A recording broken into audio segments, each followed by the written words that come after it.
Hello, यहाँ पे दो ट्राइंगल सिमिलर दिए गए हैं और उनके एरिया के बीच में एक रिलेशन दिया गया है और एक ट्राइंगल का साइड दिया है और हमें दूसरे ट्राइंगल का करस्पॉन्डिंग साइड फाइंड करना है। तो क्या हमें यहाँ पे areas of similar triangles use करना है?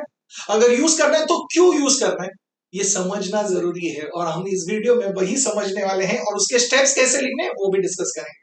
तो चलिए देखते हैं। जैसे आप फर्स्ट देखोगे यहाँ पे सम में दिया है triangle LMN and triangle PQR are similar, दो ट्राइंगल सिमिलर है, ये दिया गया है। बहुत ही अच्छा इंफॉर्मेशन दिया है। 9 times area of triangle PQR is equal to 16 times area of triangle LMN. तो ये एक बहुत ही बढ़िया इंफॉर्मेशन दिया गया है। उसके बेसिस पे आगे बोला है क्यूआर अगर 20 है तो एमएन की वैल्यू फाइंड कीजिए। तो सबसे पहले आप देखोगे कि हमें इन दोनों सिमिलर ट्राइंगल्स के एरिया के बीच में एक रिलेशन दिया है। तो चलिए इस रिलेशन को यूज करते हैं।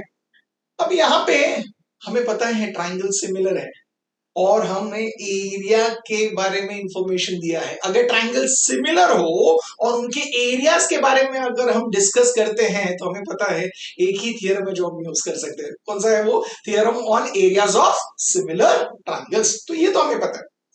तो हम जब भी ये थियरम यूज करते हैं तो होता क्या है, area of one triangle upon area of other triangle is equal to the ratio of the squares of the corresponding sides. ऐसा होता है, मतलब ट्राइंगल के एरिया का रेशियो है, हम उस थियरम यूज करते हैं। तो क्या हमें यहाँ पे ट्राइंगल्स के एरियाज का रेशियो मिल सकता है? आप बोलोगे हाँ मिल सकता है।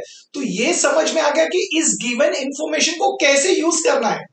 तो समझ रहे रेशियो में क्यों लिख रहे हो वो समझे। यस, तो अभी रेशियो में लिखना है तो हम ये जो triangle area of triangle element है उसको यहाँ पे शिफ्ट कर सकते हैं, या तो हम area of triangle P Q are को यहाँ पे शिफ्ट कर सकते हैं। तो दोनों में से कुछ भी आप कर ले। तो यहाँ पे अगर हमने एरिया ऑफ ट्राइंगल एलिमेंट को यहाँ पे शिफ्ट किया तो क्या मिलेगा हमें? Area of triangle P Q are वहीं रखेंगे, एरिया ऑफ ट्राइंगल एलिमेंट वहां पे डिनोमिनेटर में चला जाएगा। तो राइट हैंड साइड पे यहाँ पे क्या बचा है? 16 और वो जो 9 है वो यहाँ पे डिनोमिनेटर में आ जाएगा।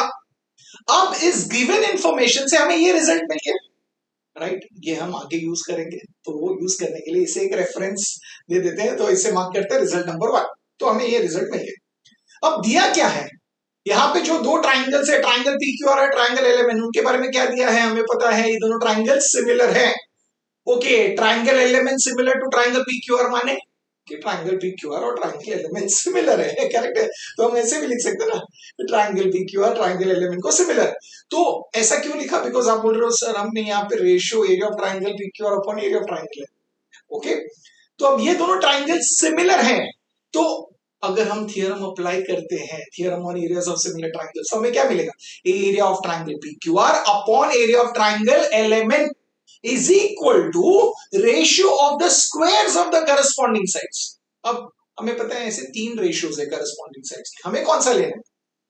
चेक कीजिए, हमें QR का लेंथ दिया है और MN फाइंड करना है। तो देखिए QR का लेंथ दिया है, MN फाइंड करना है, that means QR and MN ये करस्पॉन्डिंग साइड्स है, ये कंसीडर करना है। तो इक्वल टू क्या लिखेंगे? Ratio of squares of corresponding side. तो क्या लिखेंगे? QR square upon MN square. याद रखना ज्यादातर आप ये करते समय ये स्क्वायर भूल जाते हो, ये ध्यान में रखना। बट ये हमने क्यों लिखा? बिकॉज हमने थियरम अप्लाई किया। कौन सा थियरम अप्लाई किया? Theorem on areas of similar triangles. चलिए अब तक समझ गए क्यों हमने ये थियरम अप्लाई किया, गिवन इंफॉर्मेशन से हमने वो रेशियो फॉर्म में क्यों लिखा, ये सब समझ गए। चलिए अभी इसे यूज करते हैं। तो आप बोलोगे area of triangle P Q R upon area of triangle element तो हमें भी पता है 1 में मिला है, तो वो यहाँ पे सब्स्टिट्यूट कर देते हैं। चलिए कर देते हैं। तो क्या मिलेगा हमें? यहाँ पे मिलेगा 16 upon 9 is equal to Q R की वैल्यू दी गई है कितना है? 20।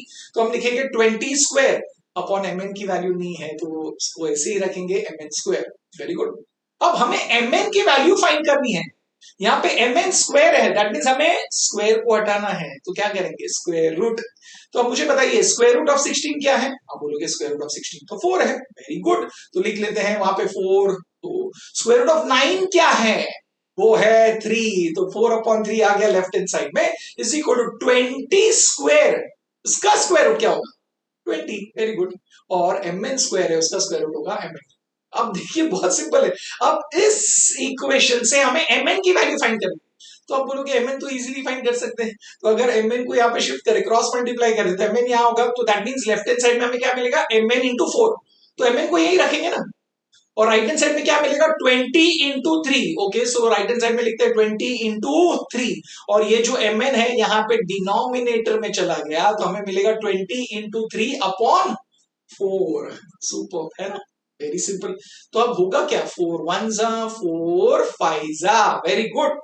तो अब मिलेगा क्या 5 into 3 और कोई कैंसिलेशन तो है नहीं, सो 5 into 3 क्या है 15। दैट मीन्स हमें mn की वैल्यू मिल गई है 15। क्या सेंटीमीटर है, नहीं कुछ नहीं दिया है, दैट मीन्स यूनिट्स लिखना है। दैट मीन्स हम लिखेंगे mn is equal to 15 units. अब मुझे बताइए क्या ये सब इजी था, बहुत ही इजी था, बहुत ही बढ़िया था और एकदम एकदम एकदम एकदम सिंपल था। अब समझ में आ गया, वेरी वेरी इजी राइट। तो आपको समझ आ गया है, अच्छा लगा है तो वीडियो को लाइक कीजिए, चैनल को तो सब्सक्राइब किया ही होगा, नहीं किया तो अभी के अभी कर लीजिए और प्रैक्टिस सेट 1.1 के लिए यहां क्लिक करें, 1.2 के लिए यहां क्लिक कीजिए और मैं मिलूंगा आपको नेक्स्ट वीडियो में। तब तक के लिए keep learning, keep smiling and keep sharing.